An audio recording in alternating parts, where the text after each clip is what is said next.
Sarah Stone woke to the sensation of hot breath against her skin. Not the familiar warmth of her husband beside her, but it's something else. Something wrong. Her eyes snapped open. 20 white wolf pups surrounded the bed. They lay sprawled across the furs, curled against her sides, tucked into the crook of her knees piled at the foot of the bed like snowdrifts. Moonlight filtered through the window, turning their pale coats silver. The pre-dawn cold of Montana's Rocky Mountains seeped through the stone walls of their home, but Sarah barely noticed. Her heart hammered against her ribs as she carefully pushed herself up on one elbow, trying not to disturb them. The pup nearest her head, a tiny thing no bigger than her forearm, yawned in its sleep, revealing needle-sharp baby teeth. She recognized those silver-tipped ears. This was Finn Beta Jackson's son, born just 3 weeks ago. But why was he here? Why were any of them here? Her gaze swept across the small bodies, picking out familiar markings. 2 belonged to the Mountain Pack families. Another 3 bore the distinctive dark-tipped tails of the Border Patrol wolves. The rest she couldn't place immediately, but they were all Northridge wolves, all pack, all impossibly inside her private bedroom. Her hands moved instinctively, checking for her other sons. Ethan and Lucas should be in their beds across the room. They'd graduated to their own sleeping space months ago, though they still shifted into wolf form most nights. She found them easily enough for recognizing Ethan's slightly larger build and Lucas's habit of sleeping with one paw over his nose. But Dakota, where was Dakota? Panic flared hot in her chest. Her 2-month-old baby who couldn't even hold his head up properly yet, who'd never shifted, who slept in the carved bassinet beside her bed every single night. The bassinet was empty. James. Her voice came out sharp, cutting through the pre-dawn silence. James, wake up. Beside her, the man stirred. James Stone, at 38 years old, still moved with the fluid grace that came from years of Marine combat training. 3 tours in Iraq, countless battles as Alpha of Northridge Pack, and his body still responded to threat with instant alertness. His eyes opened ice blue and sharp despite the early hour. His gaze found hers, first reading the tension in her face, then followed her line of sight down to the bed. He went completely still. "What in the moon's name?" he breathed.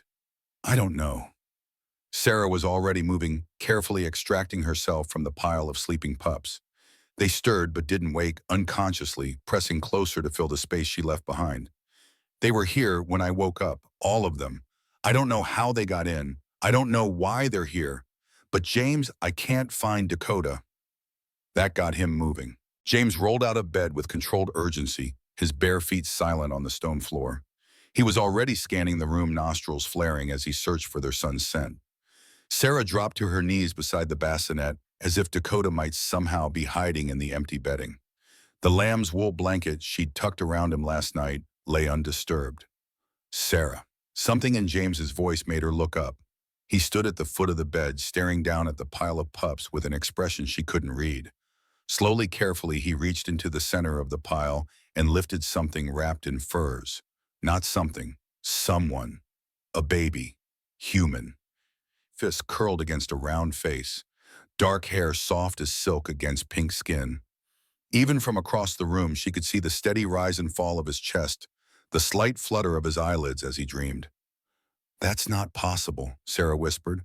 But she was already moving toward them, already reaching out with hands that trembled slightly, because she knew that face. She'd memorized every curve of those cheeks, the exact shape of that nose, the way his upper lip curved in a tiny bow. Dakota, her baby, her son, in human form when he should have been, when he'd never... "He shifted," James said quietly, his voice rough with something between awe and concern. "Our 2-month-old son shifted for the first time, and we didn't even wake up." Sarah took Dakota from James's arms, needing to feel the weight of him, the warmth, the reality. He was completely human, completely healthy, sleeping peacefully, despite being surrounded by 20 wolf pups who shouldn't have been able to enter their home without triggering every security measure James had installed. She pressed her lips to Dakota's forehead, breathing him in, assuring herself he was unharmed. His skin was warm, his heartbeat steady. She felt along his tiny body with practiced efficiency, checking for any sign of distress or injury. "This isn't normal," she said quietly. Her nursing training kicked in automatically even as her mind reeled. "James, this isn't normal. Pups don't shift until they're at least 6 months old. Most don't manage it until they're a year or more." I know. And they certainly don't shift in their sleep without crying or... She cut herself off, finally looking at the 20 other pups covering their bed. They weren't randomly scattered. She could see that now. They formed a loose circle around where Dakota had been lying, their bodies creating a protective barrier. The largest ones, including Ethan and Lucas, positioned themselves on the outside. The smallest, like little Finn, tucked themselves closest to the center. A guard formation. They came to protect him, she realized aloud, her voice barely above a whisper.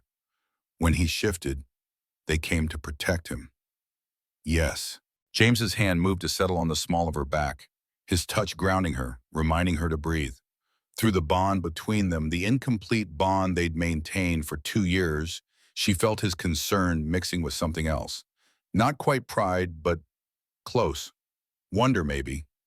The question is why? Why would a 2-month-old's first shift trigger a protection response from every pup in the territory? The answer sat heavy between them, unspoken but understood. Sarah had grown up on the old stories, the legends passed down through generations of wolves. She'd heard about the ancient alphas, the ones born with power so great that the pack recognized them before they could even walk. The ones who could command loyalty with a look, who could call their wolves to them without words. True alphas, born leaders, the kind that only appeared once in several generations. But those were just stories, myths, things that happened in the old days before packs fractured and scattered across the continent. Before the world became complicated and diluted, bloodlines mixed, and, except her son was lying in her arms 2 months old and having shifted in his sleep. And 20 pups had answered a call they couldn't possibly understand. We need to get them back to their families, Sarah said, forcing herself to focus on the immediate problem. Their parents must be frantic. As if her words had been a trigger, the pups began to stir. The smallest whimpered first, a tiny sound of confusion. Then another woke and another until the bed became a writhing mass of white fur and sleepy yips. Ethan and Lucas were among the first to fully wake, their wolf forms stretching and shaking off sleep before they noticed their parents standing beside the bed. Ethan's tail started wagging immediately. Lucas let out a happy yip and tried to launch himself at James's legs, forgetting he was tangled up with 6 other pups. The resulting tumble made 3 others wake with startled yelps. Easy, easy, Sarah soothed, shifting Dakota to one arm so she could reach out with her free hand.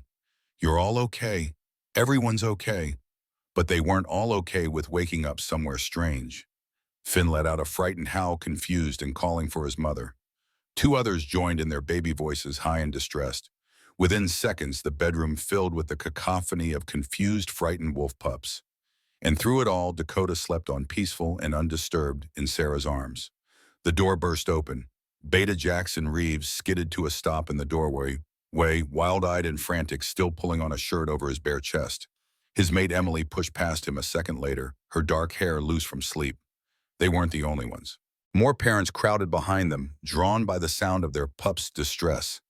Alpha Jackson panted, his Marine training evident in how quickly he assessed the situation despite his panic. His gaze found Finn among the pile. We heard the howls. I don't understand. He was in his cradle. I swear he was in his cradle, and then he was just gone. It's all right, James assured him, though his voice carried the weight of command that made it more than just words. They're all safe. They're just confused. Emily had already pushed into the room, scooping up Finn and holding him close. The little pup buried his nose in her neck, whimpering softly. One by one, other parents entered to collect their children, murmuring apologies and confusion in equal measure. I put her to bed in the nursery, one mother said, clutching her daughter to her chest. I checked 3 times. She was sleeping. Mine too, another father confirmed, his hands gentle as he cradled his son. And our door was locked from the inside. There's no way he could have gotten out on his own. James exchanged a long look with Sarah over the chaos. She knew what he was thinking because she was thinking it too. These pups hadn't escaped from locked rooms and navigated through the territory to reach their bedroom. They'd been called, summoned by something they couldn't resist, something deeper than conscious thought. Summoned by Dakota. Within 10 minutes, the room had cleared of all but their own family. Ethan and Lucas had shifted back to human form, something they'd only recently mastered, and stood naked and shivering by the fireplace while Sarah wrapped them in blankets. They were 2.5 years old, small for their age, but bright-eyed and aware in the way of children who'd grown up surrounded by pack dynamics. "Why were all the babies here?" Lucas asked, accepting the blanket with pudgy hands that still struggled with fine motor control. Sarah glanced at James, unsure how to answer. How did you explain to a toddler that his baby brother had done something impossible, that he'd called an entire generation of wolf pups to him in their sleep? "We're not sure yet, sweetheart," she said finally, pressing a kiss to Lucas's dark hair. It was so like James's, thick and unruly. "But everyone's safe now. That's what matters." Ethan peered at Dakota, still cradled in Sarah's other arm. The baby slept on, oblivious to the chaos he'd caused. Ethan's small hand reached out to touch his brother's tiny fist, his expression thoughtful in that way that always made Sarah slightly nervous. Her eldest son was perceptive, even before he could form complete sentences. "Dakota's different," Ethan said simply. The statement hung in the air, heavy with implications Sarah wasn't ready to examine. James crouched down to Ethan's level, his large hands gentle, as they settled on his son's small shoulders. "Different how, buddy?" His voice was calm, but Sarah felt the spike of his attention through their bond. Ethan frowned, searching for words he didn't quite have yet. His small hand remained on Dakota's fist, and for a moment Sarah could have sworn she saw something pass between them. A flicker of recognition, of connection, of something older than their young years. "Smells like moon," Ethan said finally. James went very still. Sarah felt it through the bond, the sudden spike of his focus, sharp as a blade. That wasn't a normal observation from a 2-year-old. That was, "What do you mean he smells like moon?" James asked carefully. But Ethan had already lost interest, distracted by Lucas pulling at his blanket. The boys tumbled to the floor in a wrestling match that was more giggles than aggression, and the moment passed. But Sarah had seen James's face, had felt his reaction through the incomplete bond that connected them. Something was happening here, something bigger than a 2-month-old shifting early, and they had no idea what it meant. The morning sun was starting to filter through the windows, now painting the stone walls in shades of gold and amber. Outside, Sarah could hear the territory waking up, the normal sounds of pack life beginning. Warriors heading out for morning patrol, kitchen staff starting breakfast preparations, the forge fires being lit, everything proceeding as it had for the 15 years since James had challenged for the alpha position. 15 years of proving himself to a pack that hadn't believed in him. 15 years of earning respect from wolves who'd looked at his mixed bloodline and declared him unworthy. 15 years of being just enough, barely enough, constantly fighting to maintain his position. And now their son had done something that suggested power beyond anything James possessed. Sarah shifted Dakota, carefully studying his small face. He looked so normal, so ordinary. Just a baby who needed his mother, who couldn't even hold his head up properly yet, who depended on her for everything. But 20 pups had answered his call. 20 pups had formed a protective circle around him in the night. Her baby was extraordinary, and that terrified her more than anything had in a very long time. "James," she started, but he was already moving, crossing to the door. "I'll send for the elders," he said quietly, his hand on the frame. "They need to know about this. All of it." "And then what?" Sarah's voice came out sharper than she'd intended. She was exhausted, confused, and underneath it all, afraid. "What do we do with this information? What does it mean for him?" "For us," James turned back to face her. In the growing light, she could see the lines around his eyes, the silver threading through his dark hair at the temples. 38 years old, and he looked every day of it this morning. The weight of leadership, of constant vigilance, of never quite being enough in the eyes of those who remembered his grandfather's pure bloodline. But his eyes were steady as they met hers, ice blue and certain. "It means we protect him," he said simply. "Whatever he is, whatever he becomes, we protect him. That's what parents do." Sarah wanted to believe it was that simple, wanted to think that love and determination would be enough. But she'd been part of the pack politics long enough to know better. Power drew attention. It drew challenges. It drew wolves who would seek to control it or destroy it before it became a threat. And her son, her tiny 2-month-old baby, had just announced to every wolf in the territory that he possessed power they couldn't begin to understand. Through the window, she could see the sun climbing higher over the mountains. A new day, a new reality. Everything had changed in the span of a few hours, and there was no going back to the comfortable certainty of yesterday. Dakota stirred in her arms, making the small sounds that meant he was starting to wake. Soon he'd be hungry, fussy, demanding to be fed and changed like any normal baby. For a little while longer, she could pretend that's all he was. Just her son, just a baby who needed his mother. But underneath her hand, she could feel his heartbeat. Strong, steady, different. And in the back of her mind, a memory surfaced. Something her own mother had told her once back before Sarah had left her home pack. Back before David, before the betrayal, before everything had fallen apart. The moon goddess doesn't make mistakes, her mother had said. Every child born under her watch has a purpose. The question is whether we're brave enough to let them fulfill it. Rhea pressed her lips to Dakota's forehead, breathing in his baby smell, memorizing this moment before everything changed. Please, she whispered to whatever powers might be listening, please let us be enough for him. In her arms, Dakota's eyes opened, dark brown like hers, normal baby eyes unfocused and sleepy. He made a small sound, his tiny mouth working, rooting for food. So ordinary, so perfectly, wonderfully ordinary. Except he wasn't, and they both knew it. James returned to her side, his presence solid and reassuring. His hand came up to cradle the back of Dakota's head, his palm completely engulfing their son's skull. Through the incomplete bond, she felt his love, his determination, his own fear carefully controlled. The elders are coming, he said quietly. Colonel Hank will be here within the hour. We'll figure this out together.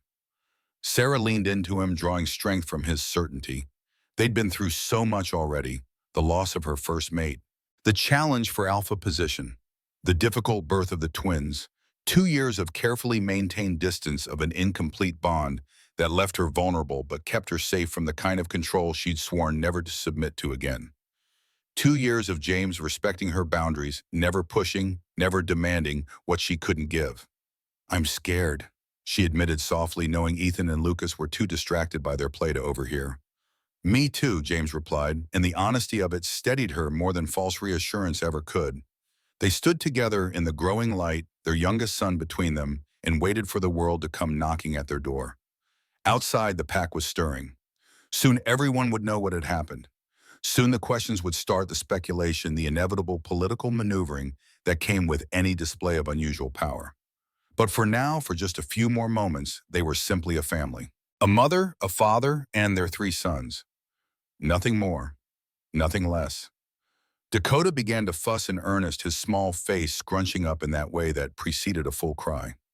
Sarah shifted him automatically, preparing to nurse, and felt James's hands settle on her shoulder. Warm, steady, present. Whatever came next, they would face it together.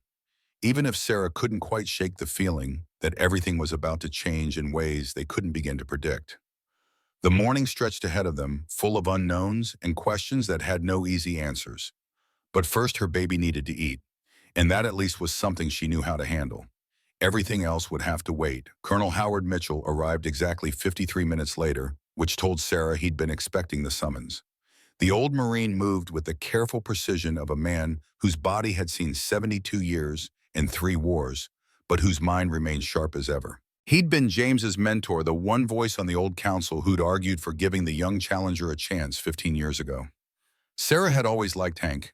He reminded her of her own grandfather, practical and unsentimental, but with a core of absolute loyalty to those he considered his own. He entered their private quarters without ceremony, his weathered face grave. Behind him came Elder Margaret, the pack's expert on moon magic and ancient ways. At barely 50, she was young to be considered an elder, but her gifts ran deep, touching places most wolves couldn't reach. Show me the boy, Hank said without preamble. Sarah had just finished nursing Dakota, and he lay content in her arms, human and perfect, and giving no sign of the impossible thing he'd done just hours ago. She stood cradling him carefully and crossed to where Hank waited by the window. The old colonel's hands were gentle as he took Dakota, studying the baby's face with an intensity that made Sarah's protective instincts flare. But she trusted Hank. If anyone could help them understand what was happening, it was him.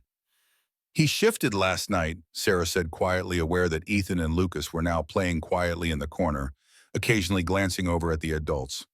At 2 months old, in his sleep, no crying, no distress. We didn't even know it happened until we woke up to find him human and surrounded by 20 wolf pups.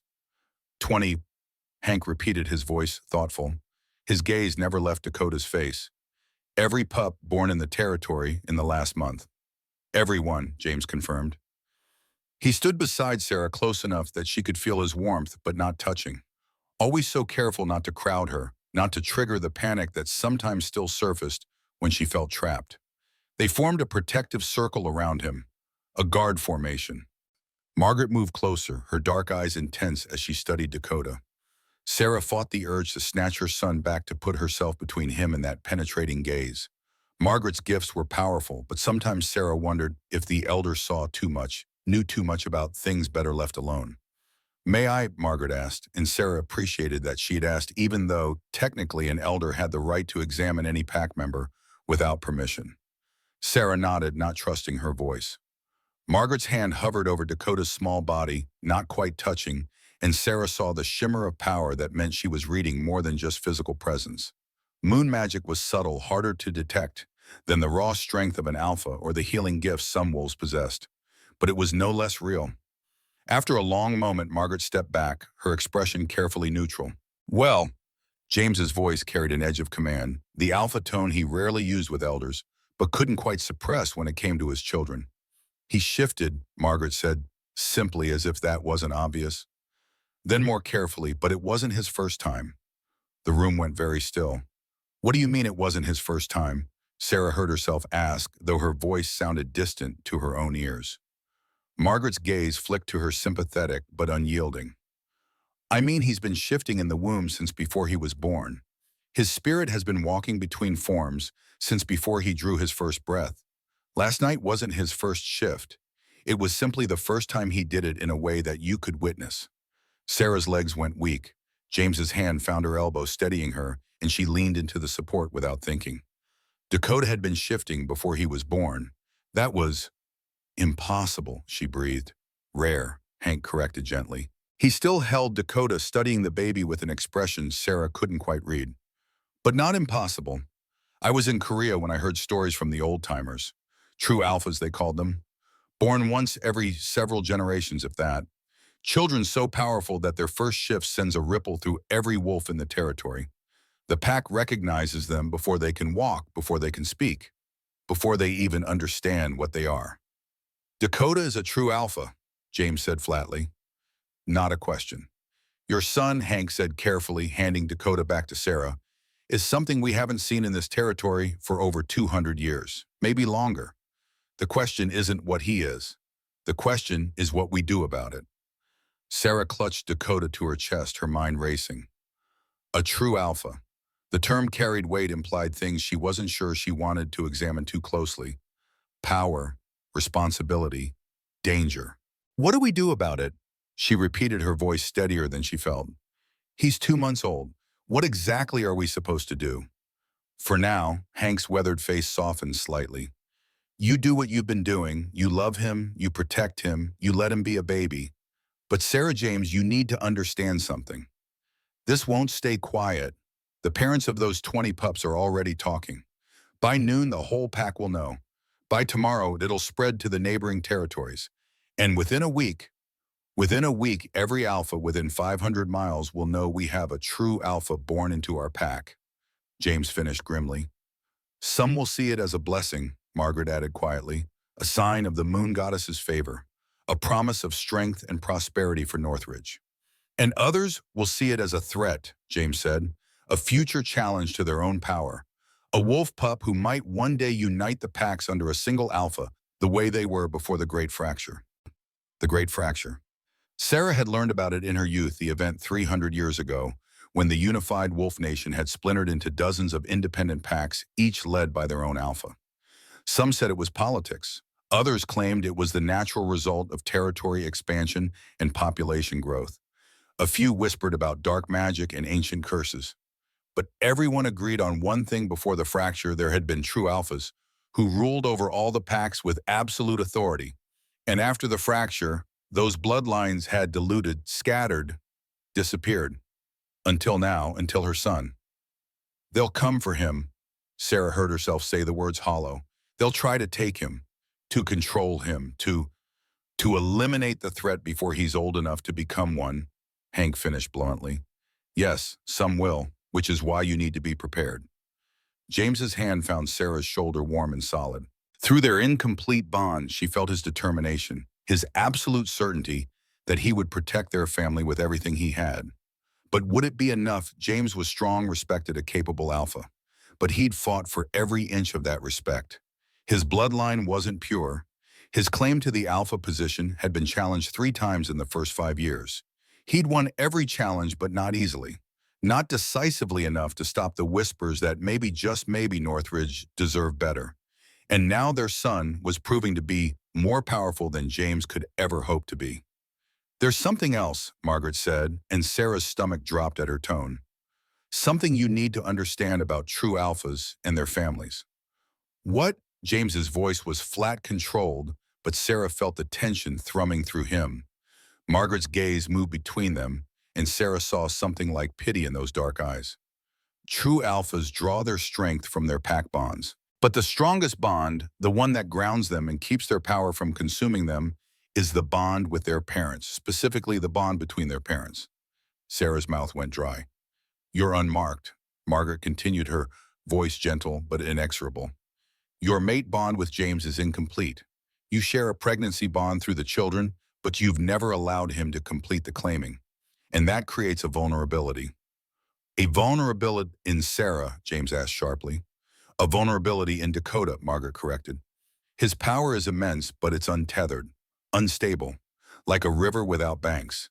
And until his parents' bond is complete, until you're fully mated and marked, he'll remain exposed in ways that make him easy prey for wolves who know how to exploit such weaknesses." The room tilted slightly. Sarah heard the words, understood them on an intellectual level, but her body was already rebelling against the implication. Complete the bond. Let James mark her. Submit to the kind of total connection she'd sworn never to accept again after David's betrayal. "No," the word came out harder than she'd intended. "No, there has to be another way." "Sarah," James started, but she cut him off. "Don't." She took a step back. Dakota clutched protectively to her chest. "Don't tell me this is necessary. Don't tell me I have to let another man sink his teeth into my neck and bind me to him in ways I can't escape. I won't do it. I can't." The room fell silent. Ethan and Lucas had stopped playing, their young faces uncertain as they picked up on the adult tension. Hank and Margaret exchanged glances, and Sarah hated the understanding she saw there. They knew. Everyone knew about David, about what he'd done, about how the mate bond Sarah had trusted absolutely had been used against her. James's voice, when it came, was carefully controlled. "No one is going to force you to do anything. We'll find another way." But Margaret shook her head slowly. "There is no other way. Not for a true alpha this powerful. The incomplete bond between you creates a gap in Dakota's protection. And trust me when I say that the Gathering will exploit that gap the moment they learn of his existence." "The Gathering," Sarah repeated dully. "The ancient council supposedly disbanded centuries ago. The alphas who'd ruled before the fracture, who some said still existed in the shadows, watching and waiting for a chance to reclaim their power." "They're real," Hank said grimly. "I've seen evidence of them. Fought their agents in Korea. They've been waiting for a true alpha to be born, planning how to control or eliminate any wolf who might threaten their hidden authority. And James, Sarah, they will come for your son. The only question is whether you're strong enough to stop them." Through the incomplete bond, Sarah felt James's turmoil, his desire to protect her warring with his need to protect Dakota, his frustration at the impossible choice being laid before them. "How long?" James asked quietly. "How long what?" Margaret replied. "How long before they learn about Dakota? Before they come?" Margaret was quiet for a long moment, her head tilted as if listening to something only she could hear. Moon magic worked in strange ways, touching knowledge that existed outside normal perception. "They already know," she said finally. "They felt the ripple when he called the pups. By now they're gathering their forces. I'd say you have a week, maybe 2 if we're lucky. Then they'll come, and they'll come in force." A week. Sarah had 1 week before an army of ancient alphas descended on their territory, seeking to take or kill her infant son. 1 week to decide whether she was brave enough, strong enough to complete a mate bond that terrified her more than any physical threat ever could. Dakota made a small sound against her chest, and Sarah looked down to find his dark eyes open, watching her with an intensity that seemed impossible for such a young baby. For just a moment, she could have sworn she saw something older than his 2 months reflected in that gaze. Something that knew exactly what was being asked of her. Something that was asking her to be brave enough to save him. "I need time," she heard herself say. "I need to think." "You have until sunset," Margaret said, not unkindly. "The council is convening. They'll want answers. And they'll want to know if their Luna is strong enough to do what's necessary to protect the pack's greatest treasure." The words hit like a physical blow. Not strong enough. The same words that had followed Sarah her entire life. Not strong enough to keep David faithful. Not strong enough to protect herself from his betrayal. Not strong enough to earn the pack's full acceptance after James had challenged for Alpha. Always not quite enough. "Get out," Sarah said quietly. Hank and Margaret exchanged glances. Margaret opened her mouth to speak, but James cut her off with a sharp gesture. "You heard the Luna," he said, his voice carrying the weight of absolute command. "Leave us, now." They left Hank moving with measured steps, Margaret's expression troubled. The door closed behind them with a soft click, and suddenly the room felt too small, too quiet, too full of impossible choices. James stood very still watching her. Not approaching, not touching, giving her the space she needed, even though she could feel his wolf howling inside him, demanding he protect his mate and his child in the only way that would truly work. "Sarah," he said softly, "don't." Her voice cracked. "Don't try to fix this. Don't try to make it okay. Because it's not okay. None of this is okay." Dakota was crying now, picking up on her distress, and Sarah automatically began to rock him, soothing him with movements that had become second nature. Ethan and Lucas crept closer, twin expressions of worry on their young faces. "Mama sad?" Lucas asked in his small voice. "Mama's fine, sweetheart." Sarah lied because what else could she say? How did you explain to a 2-year-old that the world had just tilted sideways and nothing would ever be the same? James crouched down to the twins' level, pulling them both into a gentle embrace. "Why don't you two go see if Cook has any of those honey cakes you like? I bet if you ask nicely, she'll give you some." The boys perked up immediately, the promise of treats overriding their concern. They scampered toward the door, shifting mid-run in that careless way young wolves had, and disappeared into the corridor as wolf pups, their excited yips fading as they headed toward the kitchens, leaving Sarah alone with James and the impossible choice between them. "I can't," she said into the silence. "James, I can't let you mark me. I can't go through that again, feeling owned, controlled, having someone inside my head at all times knowing my every thought, my every feeling. David used that bond to nearly kill me. How do I know you won't—" She couldn't finish the sentence, couldn't voice the fear that kept her awake at night. That James, good man, though he was, might one day decide that her will was less important than his desires. That the bond would give him power over her she'd never be able to escape. James was quiet for a long moment. When he spoke, his voice was careful, measured, the tone of a man choosing his words with extreme care. "I've waited 2 years for you to trust me enough to complete the bond. 2 years of sleeping beside you, of seeing you with our children, of feeling the incomplete connection between us, and wanting more, but never pushing. Do you know why?" Sarah couldn't speak, couldn't do anything but shake her head slightly. "Because your choice matters more to me than the bond itself. You matter more. And if you say no, if you tell me you can never trust another alpha enough to let him mark you, then I'll accept that. I'll find another way to protect Dakota, even if it means stepping down as alpha. Even if it means leaving Northridge entirely and starting over somewhere no one knows what he is." The words hung in the air between them, heavy with implication. James would give up everything he'd fought for, everything he'd built, rather than force her hand. Would choose her agency over his own power. And that terrified her almost as much as the alternative. Because James giving up his alpha position wouldn't protect Dakota. It would just make him more vulnerable, easier prey for wolves who would see a powerful true alpha without pack protection. There was no good choice. There was only the choice that might keep their son alive. "I need time," Sarah repeated, but the words sounded hollow even to her own ears. "You have until sunset," I said, James reminded her gently. "That's when the council meets. They'll want a decision." 6 hours. She had 6 hours to choose between her safety and her son's survival. Sarah looked down at Dakota, now sleeping peacefully in her arms, unaware of the turmoil surrounding him. He looked so small, so helpless, completely dependent on her to keep him safe, and she had no idea if she was strong enough to do what that required. The morning sun climbed higher in the sky, marking the passage of time she didn't have. Outside, the pack continued with their daily routines, unaware that everything was about to change. That the Luna they'd barely accepted was about to make a choice that would determine all their futures. Sarah closed her eyes and tried to breathe through the panic rising in her chest. 6 hours until sunset. 6 hours to decide if love was stronger than fear. 6 hours to become the woman Dakota needed her to be. And she had absolutely no idea if that was possible. The council chamber stood at the heart of Northridge territory, a circular room carved from mountain stone 2 centuries ago when the pack first claimed these lands. Sarah had been inside exactly 3 times in the 2 years since James became alpha.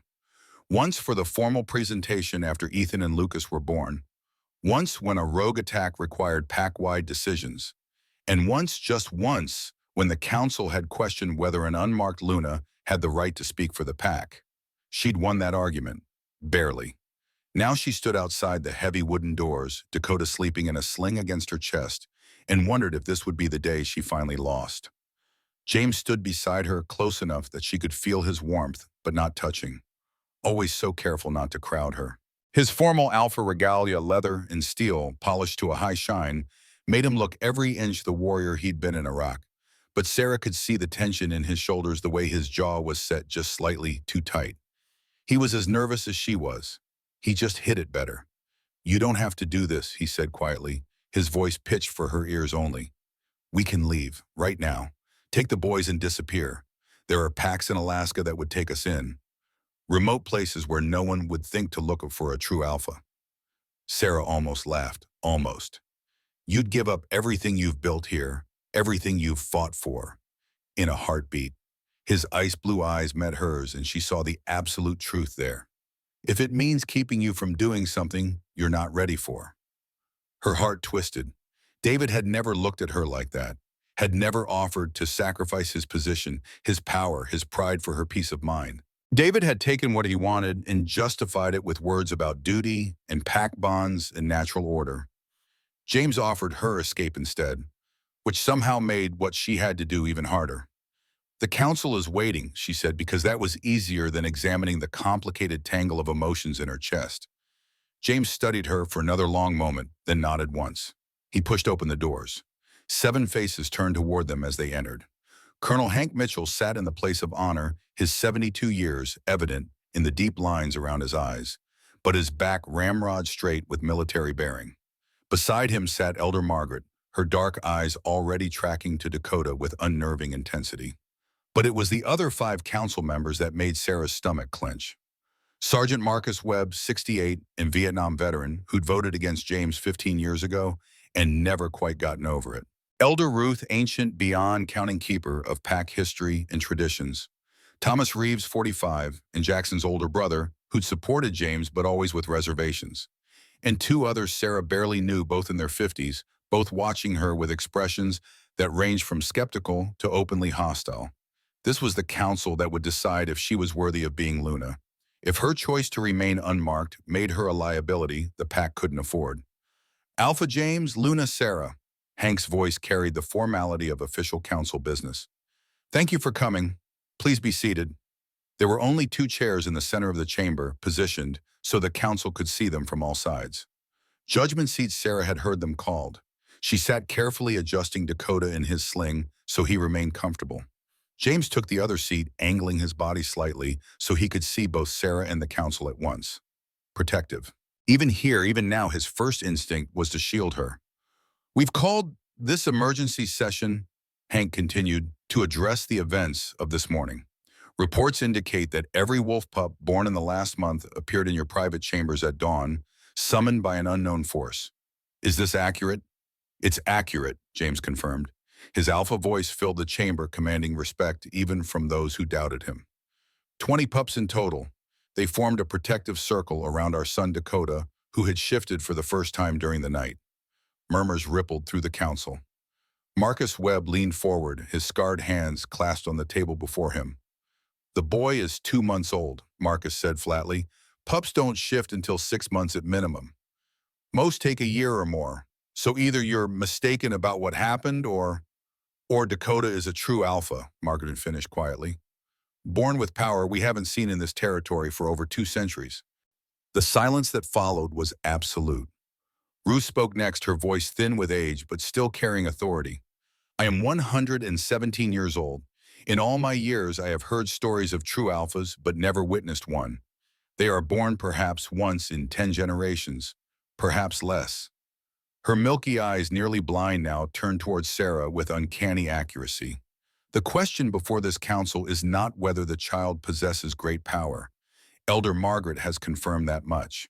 The question is whether his parents are strong enough to protect him from what that power will bring. Sarah's hands tightened on Dakota's small body. She'd known this was coming, had prepared herself for it during the long hours between Margaret's pronouncement and sunset. But hearing it stated so baldly still made her chest constrict.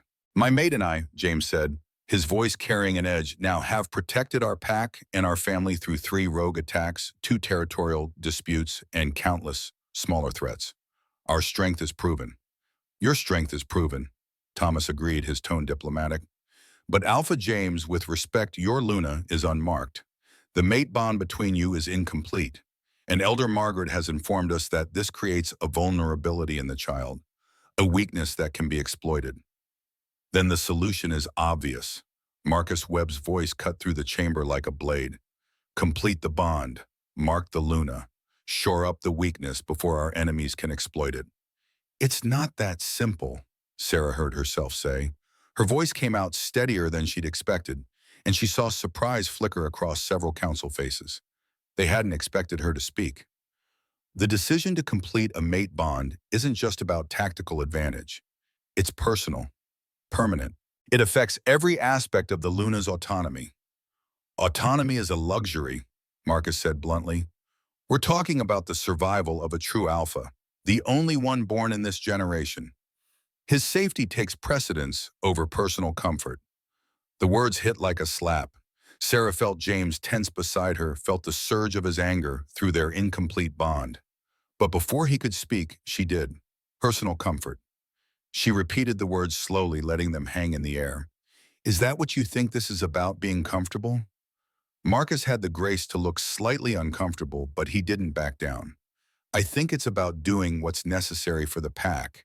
And right now, what's necessary is a fully bonded alpha pair to protect the true alpha. Sergeant Webb, Hank's voice carried a warning note. You will address the Luna with respect. I am addressing her with respect, Marcus shot back. I'm treating her like an adult who can make hard decisions for the good of the pack instead of indulging her fears. You know nothing about my fears. Sarah's voice came out cold, and she saw several council members blink in surprise. She rarely spoke in council, and never with this much steel. You don't know what it's like to be marked by an alpha who used that bond to nearly kill you and your unborn children. You don't know what it feels like to have someone inside your head controlling your emotions, manipulating your will through a connection you can't sever. The chamber fell silent again. Everyone knew about David. The whole pack knew about Sarah's first mate, about his betrayal, about how James had killed him while defending Sarah and the twins. But she'd never spoken about it openly before. Never voiced the trauma that kept her from completing the bond with James. David was not alpha material, Ruth said quietly into the silence. He abused the sacred bond, used it as a weapon instead of a gift. But James is not David. I know that, Sarah's voice softened slightly. I know James would never deliberately hurt me, but the bond itself gives him power over me that I can't escape. The ability to sense my emotions, to influence my thoughts, to know things I might not want to share. And after what David did, after feeling that kind of control used against me, I can't. She stopped, swallowed hard. I don't know if I'm strong enough to submit to that again. Then you're not strong enough to be Luna. Marcus's words fell like stones, because being Luna means putting the pack before yourself. And right now, the pack needs you to be brave enough to do what's necessary. Sarah felt Dakota stir against her chest, making small sounds of distress as he picked up on her emotional turmoil. She automatically began to rock him, soothing him with movements that had become instinct while her mind raced. Marcus was right. She knew he was right. Being Luna meant sacrifice, meant doing hard things, meant being strong enough to protect the pack even when it cost her personally. But was she strong enough to give James that kind of power over her? Was she brave enough to trust that he wouldn't abuse it the way David had? There's another option. Margaret's voice cut through Sarah's spiral. It's not ideal, but it exists. Every head turned toward the elder. Margaret's expression was troubled, her hands clasped tightly on the table. What option? James demanded. Severance, Margaret said quietly. Sarah could sever the incomplete bond entirely, break the pregnancy connection, and Dakota could be fostered to another pack one with fully bonded alpha parents who could provide the stable foundation he needs. The words hung in the air like poison. No, James's voice cracked with fury. Absolutely not. You're not taking my son. No one wants to take your son, Alpha James, Hank said gently. But we have to consider all options. If Sarah cannot complete the bond, and if that incomplete bond truly makes Dakota vulnerable, then we must ask whether keeping him here serves his best interests. Sarah couldn't breathe, couldn't think. The idea of giving up Dakota, of sending her baby away to be raised by strangers, was so fundamentally wrong that her entire body rejected it. She clutched him tighter, felt him squirm in protest, forced herself to loosen her grip. That's not an option, she said, and her voice shook. That will never be an option. Dakota stays with his family. Then complete the bond, Marcus said, and there was a note of genuine sympathy in his voice now. I know it's hard. I know you're afraid. But Luna, Sarah, you're choosing between your fear and your son's safety. There's no middle ground here. He was right. They were all right, and Sarah hated it with every fiber of her being. I need to speak with my mate, she said, standing abruptly. In private. The council exchanged glances. Hank nodded slowly. You have 1 hour, then we reconvene and you give us your decision. Sarah didn't wait for dismissal. She turned and walked out of the chamber, feeling 7 pairs of eyes on her back, feeling the weight of expectations she wasn't sure she could meet. James caught up with her in the hallway, his hand gentle on her elbow. Sarah, not here, she managed. Somewhere private, please. He led her to a small antechamber off the main corridor, a space used for private consultations between council members.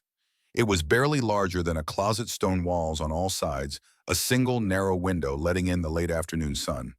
The moment the door closed behind them, Sarah felt her composure crack. I can't do this, she whispered. James, I can't. Every time I think about letting you mark me, I remember David's teeth in my neck, and I can't breathe. I remember what it felt like to have him in my head, twisting my emotions, making me doubt my own thoughts. I remember lying there bleeding while he tried to cut the twins out of me, and the bond was screaming at me that I was wrong, that I should trust my mate, that I should submit and let him do what he thought was best. Her voice broke on the last word. James moved closer, his hands coming up to cup her face with infinite gentleness. Look at me, he said softly. Sarah forced her eyes up to meet his, ice blue and steady and full of something that made her chest ache. I am not David, he said, each word deliberate and clear. I will never be David. And the bond we share, if you choose to complete it, will never be the weapon he made it. I swear to you, on every life I took in Iraq, on every warrior in this pack, on the lives of our sons, I will never abuse that connection. Never. You can't promise that. Sarah's hands came up to grip his wrists, needing the anchor. The bond gives you power whether you want it or not. What if something happens? What if you're injured and not thinking clearly? What if there's an emergency and you need to give me an alpha command through the bond? Then I'll be wrong, James said simply, and you'll have every right to hate me for it. But Sarah, I've had 2 years to force this. 2 years of sleeping beside you, of wanting you, of my wolf howling at me to complete the claim. And I never did. Not once, because your choice mattered more than my desire. But now it's not about desire, Sarah whispered. It's about Dakota, about keeping him safe, and that's different. Is it? James's thumb stroked along her cheekbones, wiping away tears she hadn't realized were falling. Because I'll tell you what I told the council. If you say no, we leave. Tonight.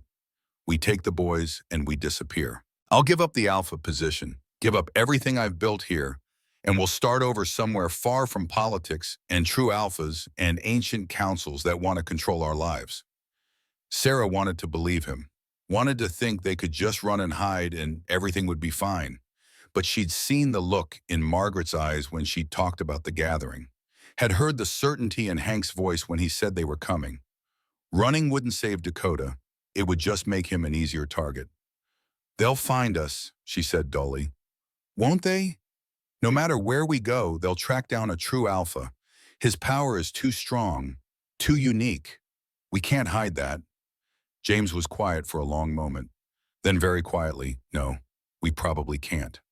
Sarah closed her eyes, felt the weight of Dakota against her chest, warm and trusting, and completely dependent on her to make the right choice. Felt James's hands on her face, steady and patient, and offering her something she wasn't sure she could accept. And underneath it all, felt the incomplete bond between them. The pregnancy connection that had formed naturally when she carried Dakota, tying her to James in ways that were real but limited. She could sense his emotions if she concentrated, could feel his presence when he was near. But it was muted, filtered a pale shadow of what a true mate bond would be. David's mark had been complete, total, overwhelming. He'd been in her head constantly, his emotions bleeding into hers, his will pressing against her own until she couldn't tell where he ended and she began. And when he'd decided the twins were a threat to his power, when he'd attacked her with murder, in his eyes the bond had screamed at her to submit to trust, to let her alpha do what he thought was best.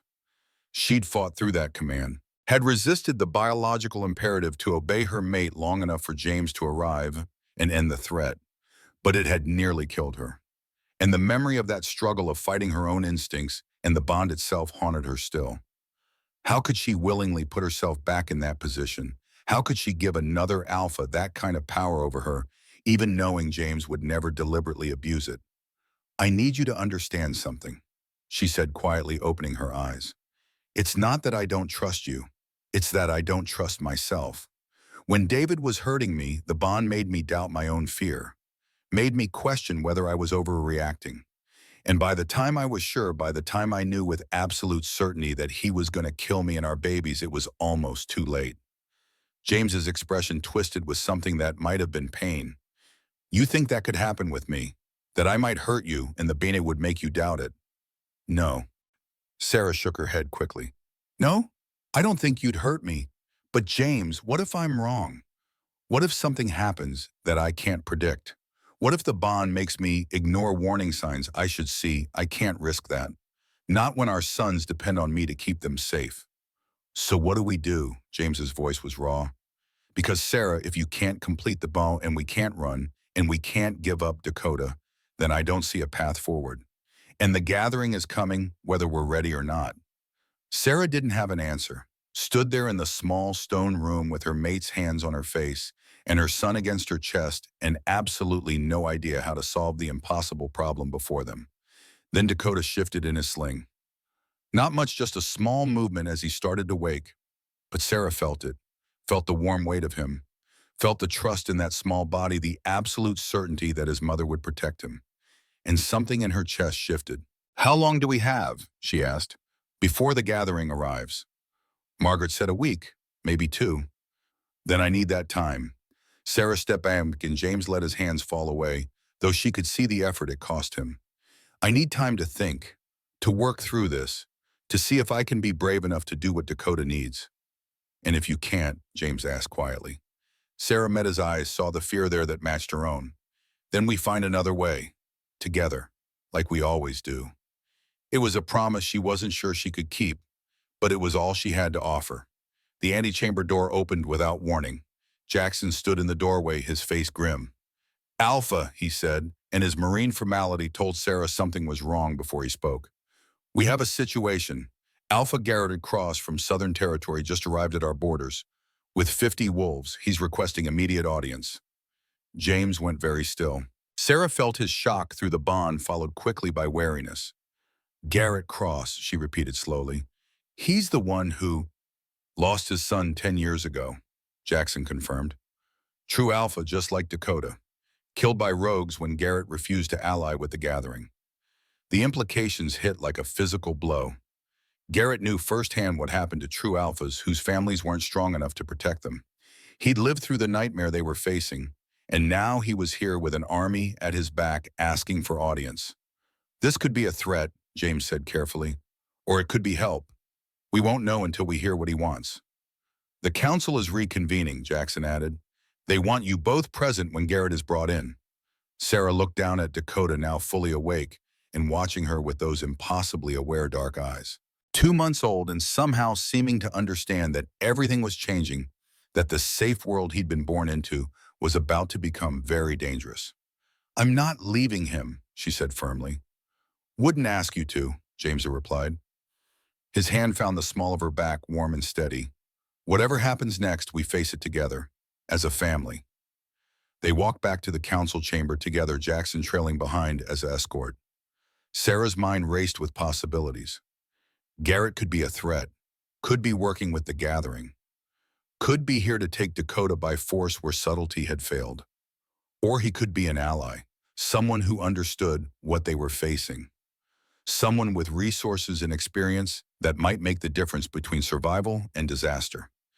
Either way, the 1 hour she'd been granted to make a decision about the mate bond had just evaporated. Whatever choice she made now, she'd have to make it with an audience, with witnesses, with another alpha watching to see if Northridge's Luna was strong enough to do what was necessary. The council chamber doors loomed ahead. Beyond them, 7 council members waited. And beyond the territory borders, an alpha with 50 warriors and knowledge of true alphas stood ready to enter their world. Sarah took a deep breath, felt Dakota's weight against her chest, felt James's presence solid beside her. Whatever happens, she said quietly, we protect him. That's all that matters. That's all that's ever mattered, James agreed. The doors opened. 7 faces turned toward them again. But this time there was a new tension in the room, a wariness that spoke of imminent danger. Garrett Cross awaits at the border, Hank said without preamble. He came alone ahead of his escort. Says he needs to speak with you urgently. Says it concerns your son and the gathering's plans. Then bring him in, James said, his alpha voice brooking no argument. But Jackson, I want 6 warriors in this chamber, armed, positioned between Garrett and my family at all times. Already done, Alpha, Jackson confirmed. Sarah appreciated the precaution even as her stomach knotted with fresh anxiety.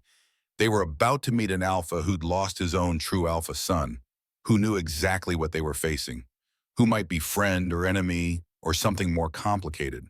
And she still hadn't decided whether she was brave enough to complete the bond that might save Dakota's life. The doors opened again. A man entered. Garrett Cross appeared to be in his mid-40s, though with wolves it was impossible to know true age. His dark hair was shot through with premature silver, his face lined with grief that had carved permanent channels. But his eyes were sharp, assessing, taking in the room with the quick efficiency of a military man.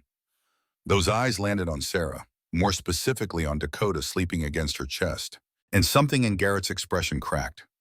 Just for a moment, a flash of pain so raw it made Sarah's breath catch. He'd lost a son, a true alpha son, and now he was looking at another family's miracle with the eyes of a man who knew exactly how fragile that miracle was. Alpha James, Garrett said, his voice carefully controlled. Luna Sarah, thank you for seeing me on such short notice. You came with 50 warriors, Marcus Webb said bluntly from his council seat. That's not a social call. Garrett's smile was bitter. No, it's not.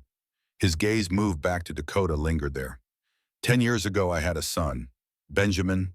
He was beautiful, perfect, a true alpha born with more power than I'd ever seen. I thought I could protect him, thought our pack was strong enough to withstand whatever came. The smile faded entirely. I was wrong. The chamber was silent. Even Marcus had nothing to say to that raw honesty. The gathering came for Benjamin when he was 6 months old. Garrett continued, his voice flat now, reciting facts to keep emotion at bay. They sent rogues first testing our defenses. Then they sent agents offering alliance in exchange for control over my son's development. I refused. Thought I knew better. Thought I could keep him safe without their interference. What happened? Sarah heard herself ask, though part of her didn't want to know the answer. Garrett's eyes met hers, and the pain there was bottomless. They attacked in force, 300 rogues led by 2 of the gathering's generals. We fought. We lost. My mate Elena died defending Benjamin. And Benjamin, he stopped, swallowed hard. By the time we found him, it was too late. The gathering doesn't just kill true alphas. They break them first, make examples of them, so other packs know what happens when you refuse their authority. Sarah's arms tightened around Dakota instinctively. James had moved closer without her noticing, his body angling to shield both her and their son from the threat Garrett's words represented. "Why are you telling us this?" James asked quietly. "Because your son is 2 months old, and he's already called every pup in the territory to him. Benjamin didn't develop that kind of power until he was 4 months. Your boy is stronger than mine was, which means the gathering will come for him sooner, harder. And Alpha James, with all due respect, you're not ready." "We're preparing," James said, an edge in his voice now. "You're not prepared enough." Garrett's tone was blunt. "You have maybe a week before they send scouts, 2 weeks before they attack in force. And if you think you can hold them off with just Northridge Pack, you're wrong. They'll overwhelm you, take your son, kill anyone who resists, and there's nothing you can do to stop them. Not alone." "So what do you suggest?" Marcus demanded. "That we hand the boy over now. Save ourselves the trouble of fighting?" "No." Garrett's voice turned hard. "I suggest you let me help. My 50 warriors combine with your forces. I have intelligence on the gathering's tactics, their likely attack patterns, their weaknesses. And I have experience with what it takes to protect a true alpha. Experience I bought with my son's life." "In exchange for what?" James asked, because no alpha offered help without expecting something in return. Garrett was quiet for a long moment. His eyes moved back to Dakota, and Sarah saw something complicated in that gaze. Grief, longing, and underneath it all, a desperate need to make his son's death mean something. "In exchange," he said quietly, "let me be part of his life. Let me teach him what I couldn't teach Benjamin. Don't let my son's death be meaningless." The request hung in the air, raw and honest and impossible to dismiss. Sarah studied Garrett carefully, saw the sincerity in his expression, saw the scars on his hands, the silver in his hair, the way he held himself like a man who'd been broken and put himself back together, but would never quite be whole. He wasn't lying. He genuinely wanted to help. But that didn't mean his help wouldn't come with complications. "I need to discuss this with my Luna," James said finally, "and with the council. Can you wait?" "I can wait," Garrett agreed. He glanced at Dakota one more time, and Sarah saw his throat work. "But they can't. The gathering is already moving. You don't have as much time as you think." Jackson escorted Garrett out of the chamber, leaving the council to debate in private. Sarah barely heard the discussion that followed. Her mind was too full of images. Benjamin broken and dead, the gathering's army sweeping through Northridge, Dakota taken hurt, killed because she wasn't brave enough to do what needed to be done. "The question," Hank said, pulling her back to the present, "is whether we can trust Garrett. He could be working with the gathering. This could all be a ploy to get inside our defenses." "He's not lying about Benjamin," Margaret said quietly. "I can sense the truth of his grief. He truly lost a son, truly wants to prevent that from happening to another family." "That doesn't mean his plan will work," Marcus argued. 50 extra warriors is helpful, but it's not enough to hold off 300 rogues." "Then we need more allies," Thomas suggested. "Silverbrook Pack to the north, Ridge Mountain to the west. If we call in every treaty we have—" "That takes time," James interrupted. "Time we might not have." The debate continued, voices rising and falling in argument and counter-argument. Sarah let it wash over her, clutching Dakota and trying to think through the fear. Garrett had offered help, real practical help, from someone who understood what they were facing. But accepting that help meant trusting an alpha who'd already proven he couldn't protect his own son. Meant gambling that his 50 warriors would make a difference against impossible odds. Or they could refuse, could try to face the gathering alone, could hope that James's strength and Northridge's determination would be enough. But Garrett's words echoed in her mind. "You're not ready, you're not prepared enough." And underneath all of it, Margaret's pronouncement from this morning. The incomplete bond creates vulnerability. Until the parents are fully mated, the child remains exposed. 2 problems, 2 impossible choices. Accept Garrett's help and risk betrayal. Complete the bond and risk losing herself, unless Sarah's mind began to work, pieces clicking together with sudden clarity. Garrett wanted to help protect Dakota. James wanted to complete the bond, but respected her fear. The council wanted assurance that Northridge could defend a true alpha.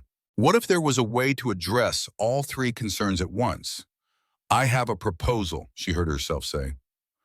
The chamber fell silent. 7 council faces turned toward her with varying degrees of surprise. James looked at her with concern mixed with curiosity.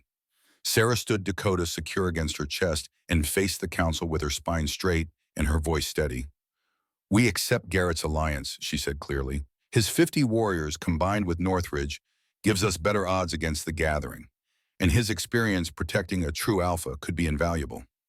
Sarah, James started, but she held up a hand. But she continued, I have conditions. Garrett's forces remain under James's command. They follow our rules, our strategies. And Garrett himself stays close enough that we can watch him, close enough that if this is a betrayal, we'll see it coming. Marcus was nodding slowly. That's reasonable. What else? Sarah took a deep breath. This was the hard part, the part that required her to be braver than she'd ever been.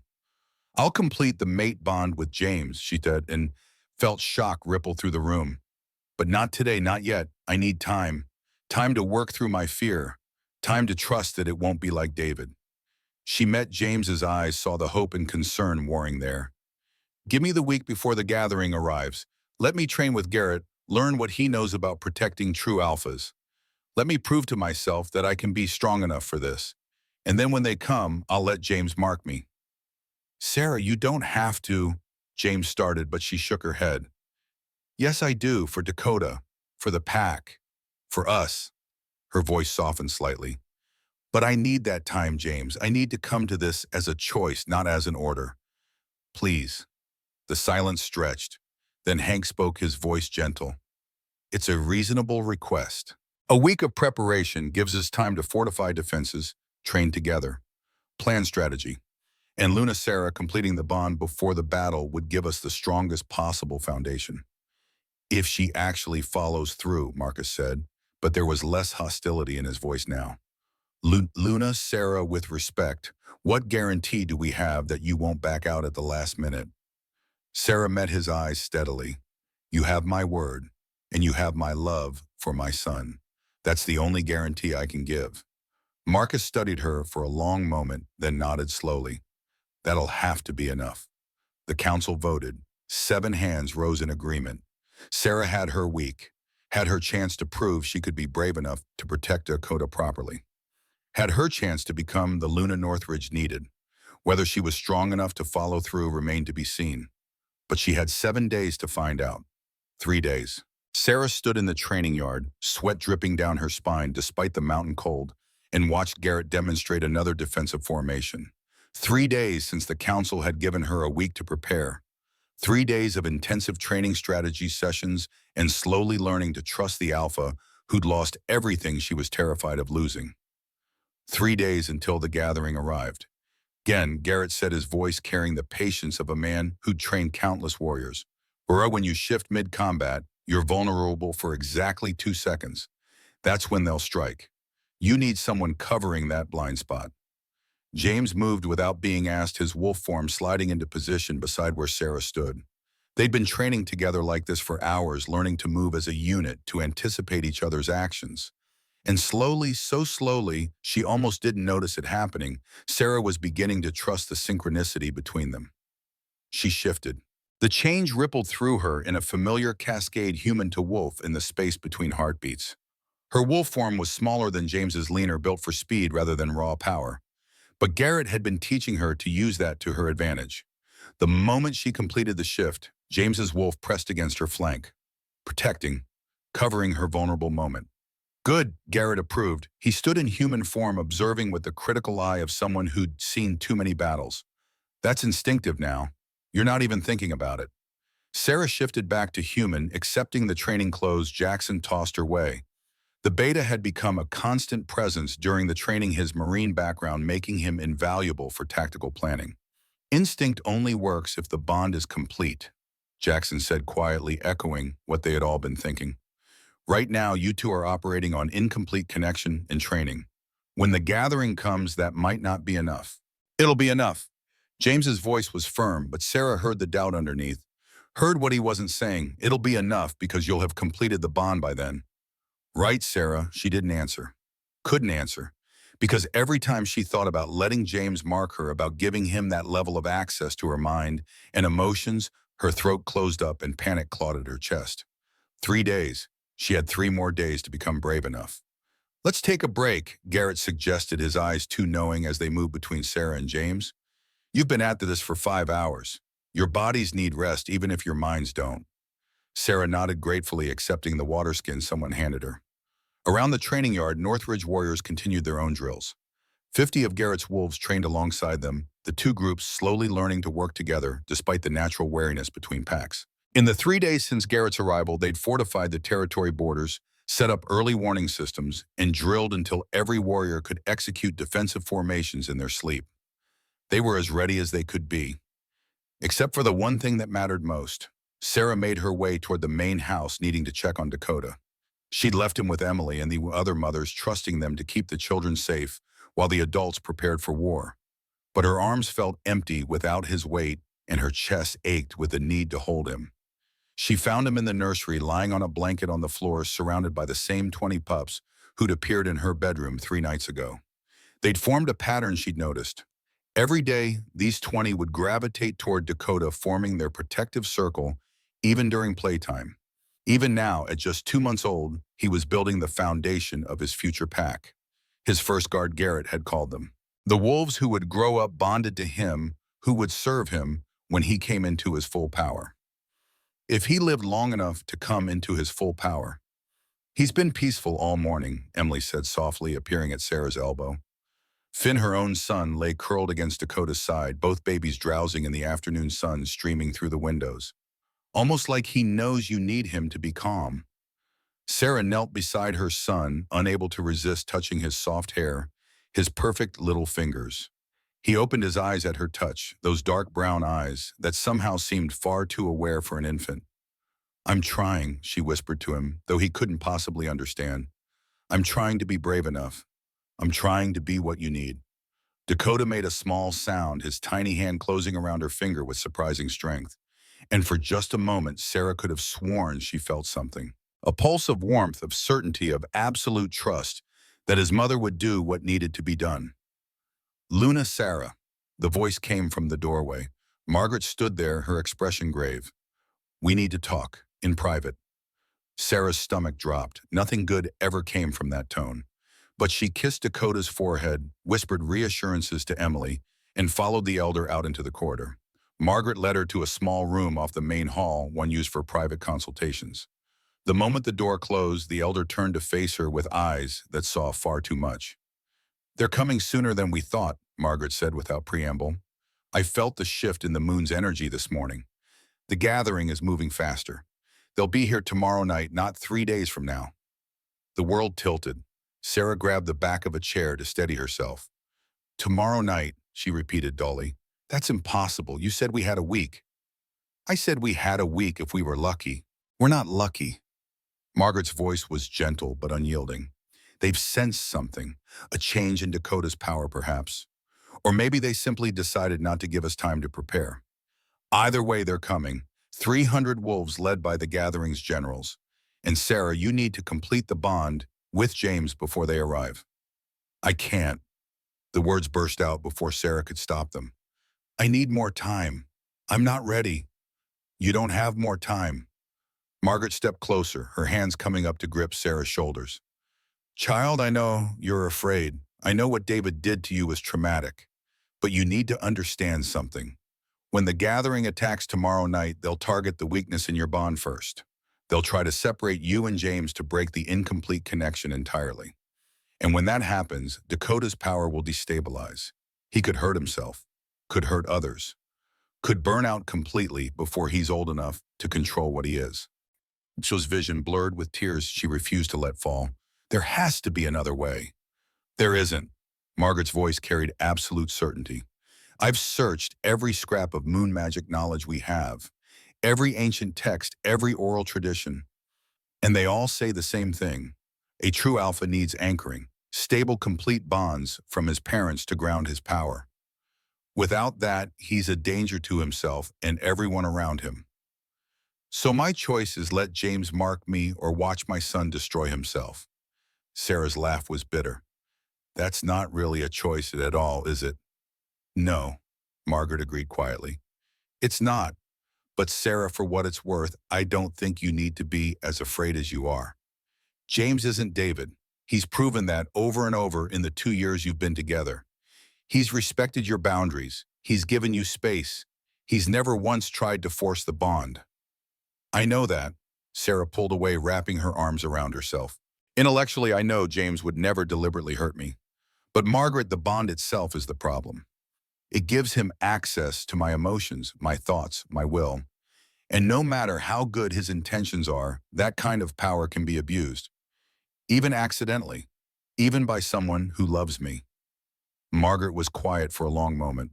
Then carefully, what if there was a way to limit the bond to complete it but with safeguards in place? Sarah's head snapped up. What do you mean? The traditional mate bond gives the alpha almost unlimited access to his Luna's mind and emotions. It's designed that way to create perfect unity, perfect trust. But there are older forms of bonding, more balanced forms, where both partners have equal access, equal power, where neither can command the other through the bond. Hope flared in Sarah's chest, dangerous and desperate. Can you do that? Can you create that kind of bond instead? I can try. Margaret's expression was cautious. But Sarah, it's complicated magic.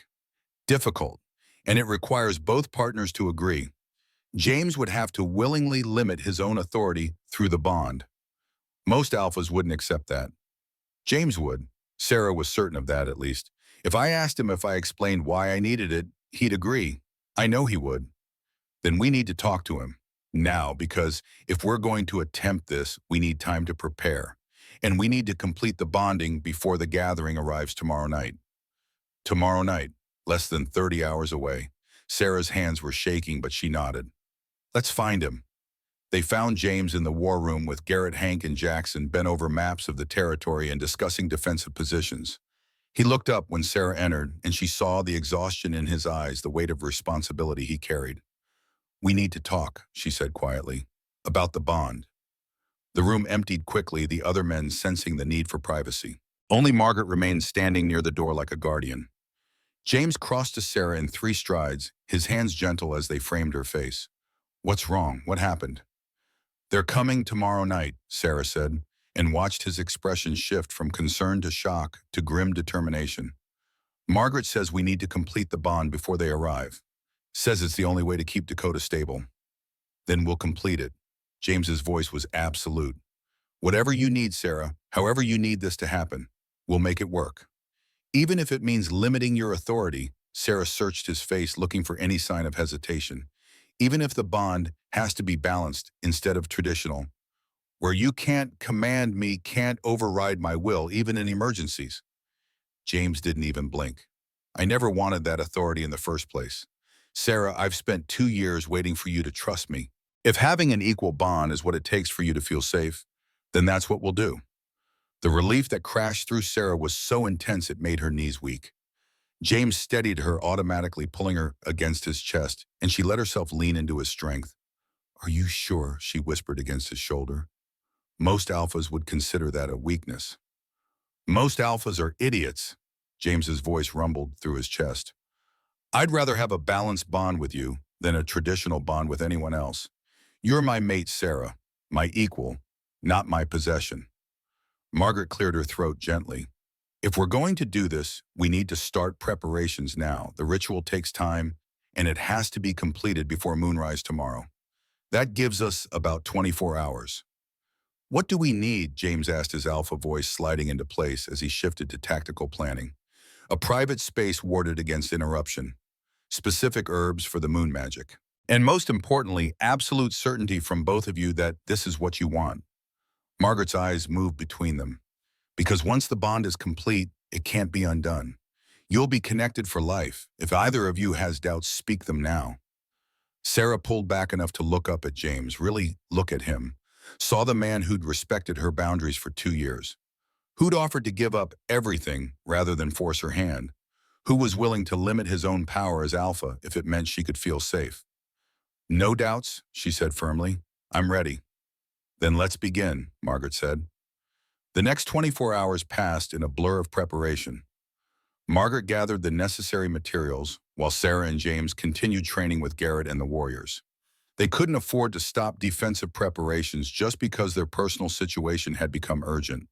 But underneath the tactical discussions and weapons drills, Sarah felt something shifting inside her. A loosening of the fear that had gripped her for 2 years. A tentative hope that maybe, just maybe, she could have both safety and connection. Evening fell and Margaret called them to a private chamber on the top floor of the main house. The room had been prepared, every surface covered in candles and moon herbs, symbols drawn in silver paint on the stone floor. This is where you'll complete the bond, Margaret explained, her voice taking on the formal cadence of ritual. But first we need to establish the parameters. James, you'll need to consciously limit your alpha authority as you mark Sarah. Instead of claiming dominance, you're claiming partnership. Can you do that? I can. James's voice was steady. Sarah, you'll need to open yourself to the bond, to accept the connection without fighting it. That means trusting James with access to your emotions, your thoughts. Can you do that? Sarah's throat tightened, but she forced herself to nod. I can try. But trying isn't enough. Margaret's gaze was penetrating. You need to be certain, because if you panic halfway through, if you start fighting the bond while James is marking you, it could damage both of you. Could create a twisted connection that causes more harm than good. The fear surged up again, threatening to choke her. Sarah closed her eyes, forcing herself to breathe through it, to remember James's patience, his respect, his absolute certainty that she was his equal. When she opened her eyes, she found him watching her with an expression that made her chest ache. I trust you, she said quietly. I'm terrified, but I trust you. That's enough, James replied. Fear is normal. Trust is what matters. Margaret nodded slowly. Then we'll begin at moonrise. That gives you both a few hours to rest, to eat, to spend time with your sons. Use it wisely, because after tonight, everything changes. Sarah spent those hours with Dakota, memorizing the weight of him in her arms, the soft sound of his breathing, the perfect trust in his small face. Ethan and Lucas played nearby, occasionally climbing into her lap to cuddle, their young faces serious as they picked up on the tension in the air. Mama different tomorrow? Ethan asked, his perceptiveness as sharp as ever. Mama will be stronger tomorrow, Sarah told him, smoothing his dark hair. Strong enough to keep you all safe. Good, Lucas said, simply burrowing closer. We like safe. James joined them as the sun began to set, gathering all three boys into his arms, his expression fierce with love and determination. They sat together as a family, nobody speaking, just being present for each other in the calm before the storm. When the moon began to rise, Margaret came for them. It's time, she said softly. Sarah kissed each of her sons, lingering longest over Dakota, breathing in his baby scent and sending up a silent prayer to whatever powers were listening. Keep him safe. Let me be strong enough. Don't let me fail him. Then she followed James and Margaret up the stairs to the ritual chamber. The room glowed with candlelight, casting dancing shadows on the stone walls. Margaret had drawn a circle in the silver paint, intricate symbols woven through the design. In the center lay two cushions facing each other. You'll kneel here, Margaret instructed, gesturing to the cushions. James, you'll mark Sarah on the left side of her neck. Sarah, you'll mark James on the right. The symmetry is important. It symbolizes equal partnership, equal power in the bond. Sarah's hand went to her neck instinctively. The left side where David had marked her, where his teeth had pierced her skin and created a bond she'd never wanted. James saw the gesture, understood immediately. We can choose a different spot, he offered quietly. Somewhere without those memories. But Sarah shook her head. No, same place. I need to replace that memory with a better one. They entered the circle together, kneeling on the cushions close enough that Sarah could feel James's warmth, could see the silver flecks in his ice-blue eyes. Margaret began to chant in the old language, words Sarah didn't understand but felt in her bones. The moon magic rose around them, visible as silver light that seemed to seep from the symbols on the floor. When you're ready, Margaret said, her voice echoing strangely in the charged air, you'll shift to wolf form. You'll mark each other simultaneously, and the bond will complete. Sarah's heart hammered against her ribs. This was it, the moment she'd been dreading and preparing for, the moment that would change everything. James's hand found hers, warm and steady. "I'm with you," he said softly, "every step. And if you need to stop, we stop, no matter what." "I won't stop," Sarah replied, surprised by the certainty in her own voice. "I'm ready." They shifted together. The change rippled through Sarah in a cascade of sensation human to wolf in the space between heartbeats. James's wolf appeared beside her, massive and dark and radiating protective strength. Their eyes met, wolf to wolf, mate to mate, and Sarah felt the incomplete bond between them thrumming with anticipation, ready to snap into its full form, ready to become what it had always been meant to be.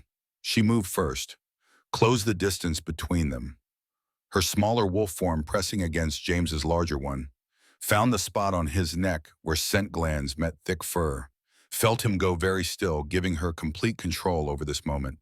Her teeth found skin, bit down with the perfect pressure required for a mating mark, felt him shudder beneath her, but hold steady, letting her complete the claim. Then his teeth found to her neck, the left side where David's mark had been, where trauma lived. The pain was sharp but brief. Nothing like the agony she remembered from David's claiming. This was clean, pure, chosen. The bond snapped into place between them like lightning finding ground. Sarah's mind exploded with sensation. James's emotions crashed into her like a wave. Love so fierce it stole her breath. Determination absolute and unshakable. Fear for their family carefully controlled. And underneath it all, a bedrock certainty that she was his equal, his partner, his everything. But what shocked her most was that she could feel him feeling her, could sense her own emotions reflected back through the bond. Her fear, yes, but also her courage, her doubt and her certainty, her love for him that she'd been too afraid to fully acknowledge until this moment. It wasn't one-sided, wasn't overwhelming, was perfectly, beautifully balanced. They shifted back to human together, still kneeling in the circle, both breathing hard. Sarah's hand went to her neck, felt the fresh mark there, felt the bond thrumming between them like a living thing. "Sarah," James's voice was rough with emotion, "are you all right?" She looked up at him, seeing him with new clarity through the bond, feeling his absolute commitment to her well-being, his careful restraint, even now his fear that he'd somehow hurt her despite every precaution. "I'm perfect," she whispered.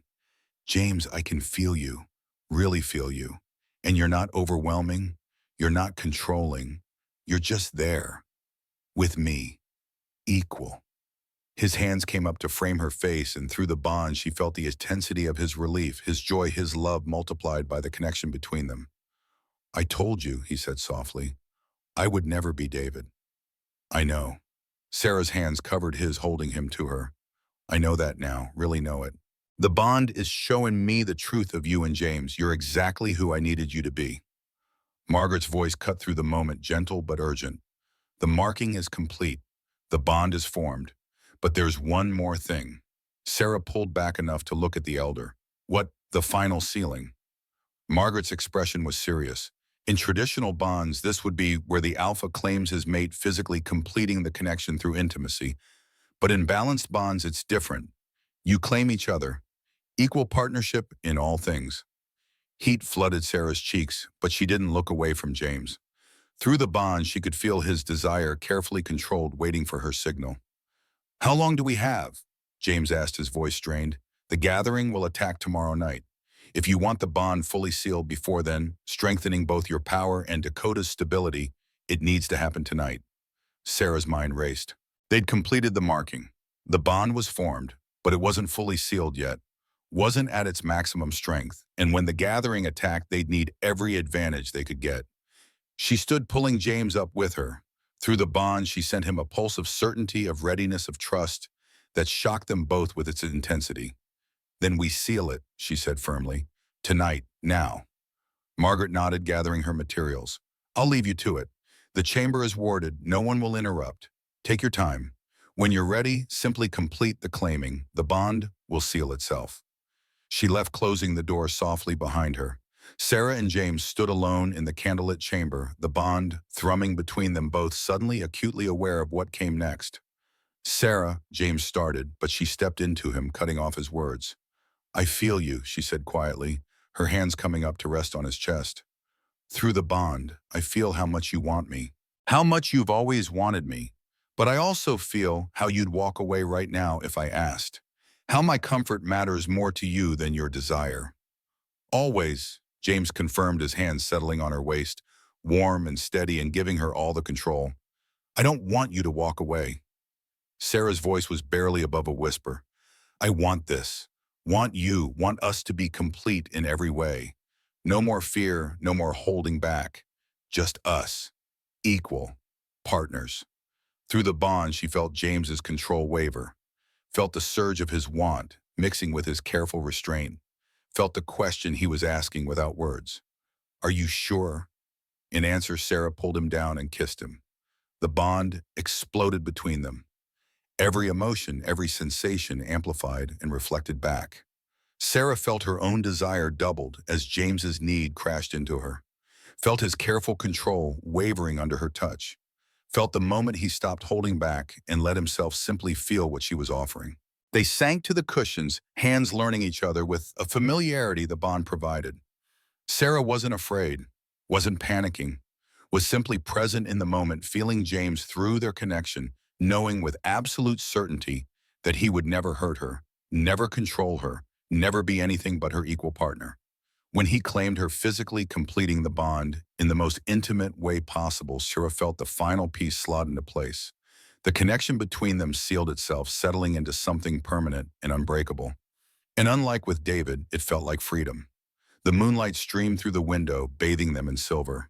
Sarah lay in James's arms, feeling the bond humming contentedly between them, and marveled at how wrong she'd been.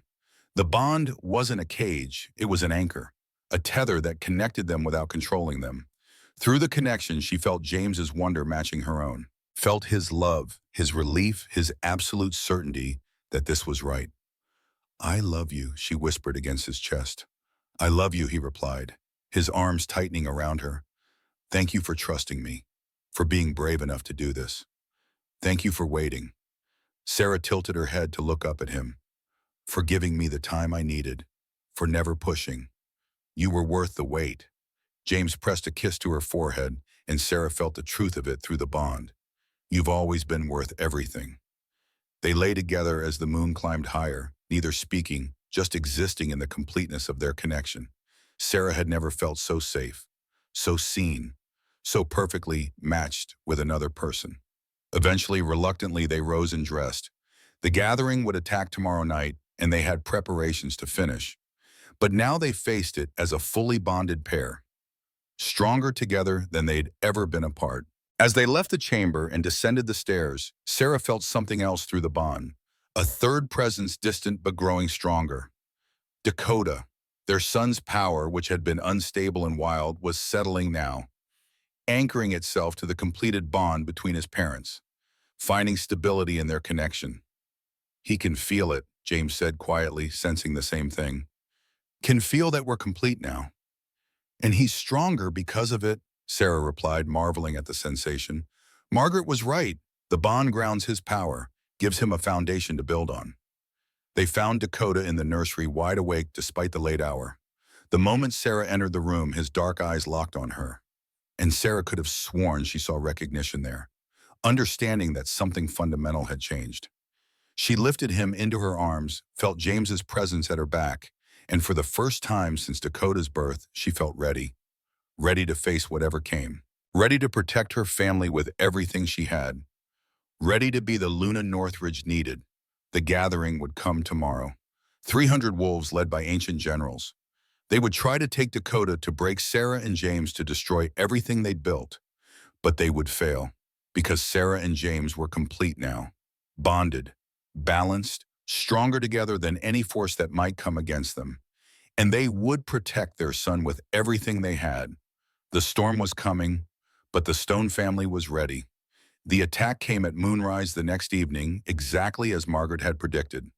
Sarah stood on the battlements beside James, Dakota, secured in a protective sling against her chest, and watched 300 wolves emerge from the forest. They moved with military precision, their ranks organized and disciplined in a way that spoke of ancient authority in absolute confidence. At their head walked three figures in human form.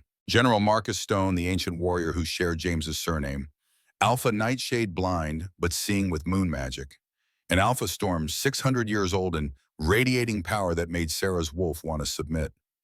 Impressive, Garrett murmured from James's other side. They brought the full council. They're not taking any chances. Neither are we, James replied, his voice carrying the weight of alpha authority.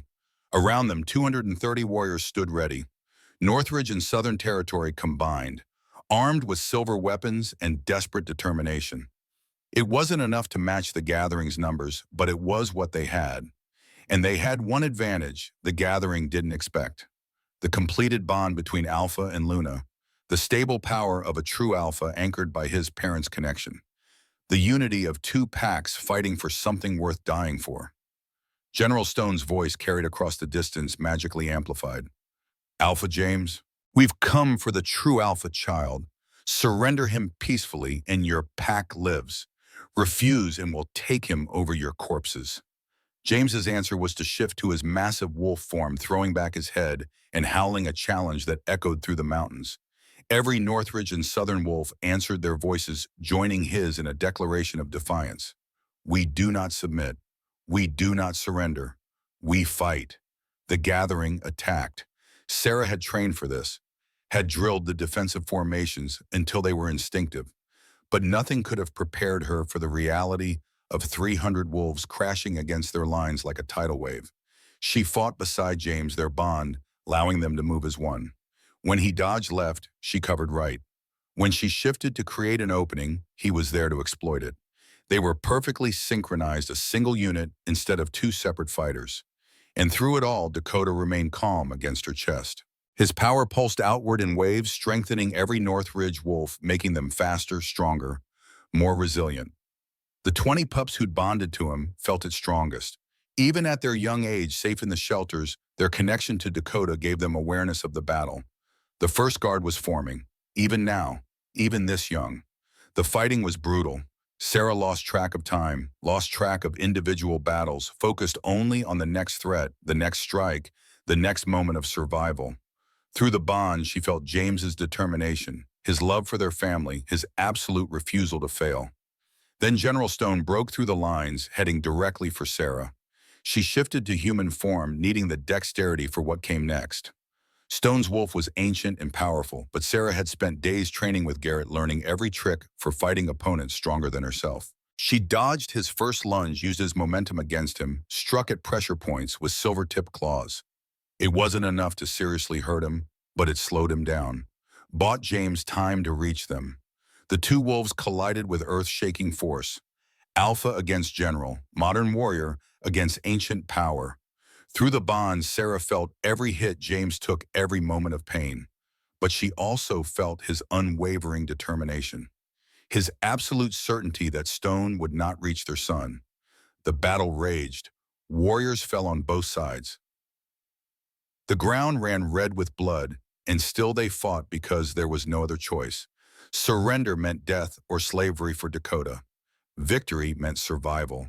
Then Dakota screamed, not a baby cry, something else, something older and more powerful than his 2-month-old body should contain.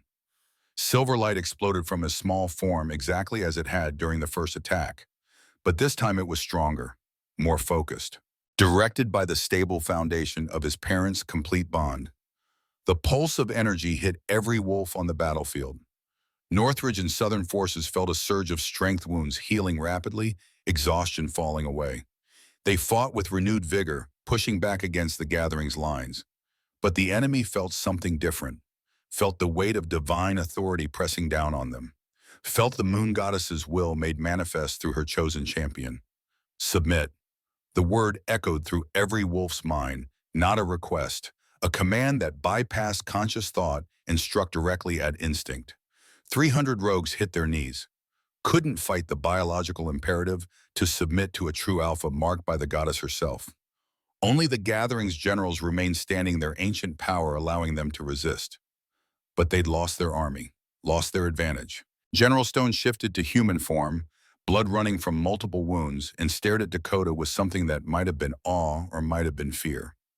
Impossible, he blustered. He's too young, too untrained. That kind of command requires decades of discipline. He's anchored, Margaret's voice rang out from the battlements, by parents who chose each other freely, by a bond built on equality and trust instead of dominance and control. That's power you don't understand, General. That's strength the gathering lost when you chose to rule through fear instead of love. Storm stepped forward, his face twisted with fury. This changes nothing. We'll return, with more forces, more power, and we'll take the boy eventually. No.